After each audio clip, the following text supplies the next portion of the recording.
ये 3 कंपनियां कौन सी हैं जिन्होंने झूठ बोला? मारुति सुजुकी, टोयोटा किर्लोस्कर और हीरो मोटोकॉर्प।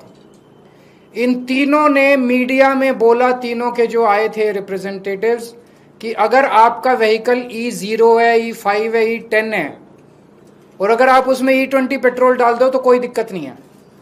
थोड़ी बहुत 5-7% माइलेज गिरेगी लेकिन कोई नुकसान नहीं होगा, टंकी को भी नुकसान नहीं होगा, फ्यूल सिस्टम को भी, इंजन को भी कोई नुकसान नहीं होगा। ये उन्होंने तीनों कंपनियों ने झूठ बोला। ये मैं साबित कर रहा हूं, आज उनके ओनर मैनुअल लेके आया हूं मैं। ओनर मैनुअल क्या होता है? जब आप गाड़ी खरीदते हो तो गाड़ी के साथ एक ओनर मैनुअल मिलता है, उसमें सारी टर्म्स एंड कंडीशंस होती है। वो एक तरह से कॉन्ट्रैक्ट होता है कंज्यूमर और ऑटो कंपनी के बीच में। अब टोयोटा का जो ओनर मैनुअल है वो क्या कहता है?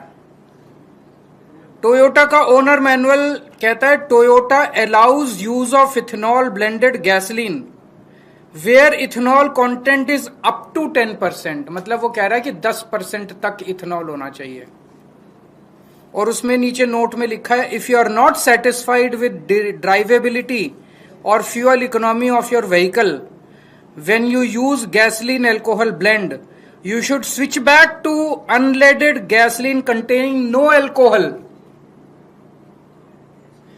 इसका मतलब यह हुआ कि 10% से ज्यादा इस्तेमाल नहीं करना, लेकिन 10% इस्तेमाल करने में भी अगर दिक्कत आए तो 10% भी नहीं करना। ये उनके ओनर मैनुअल में लिखा है और ये सरकारी पीसी में जाके, प्रेस कॉन्फ्रेंस में जाके कहते हैं E10 में E20 भी इस्तेमाल कर लो, कोई दिक्कत नहीं है।